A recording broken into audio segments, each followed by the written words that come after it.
रात के मुख में चुबकी लगाम भर दल के पीठ पर मल मल खे पलांग। जय हो। अगला रथ पर पवन पुत्र बैस गए। दहना भाग में लाल ध्वजा फहरल के, बम्मा भाग में गदा खेल लये पवन पुत्र हनुमान। धर्मराज बाबा माज रथ पर बैस गए। धर्मराज बाबा के अगला बहानी पवन पुत्र हनुमान छिए। आहो तार धरती ऊपर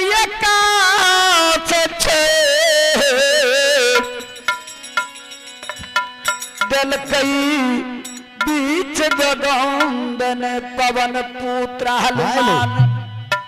रात कल्याण घड़ी छन पलक में भक्त ज्योति सीधा खे दुआर जा रही है। जय हो। यो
एक महादानी के नाम सुनू,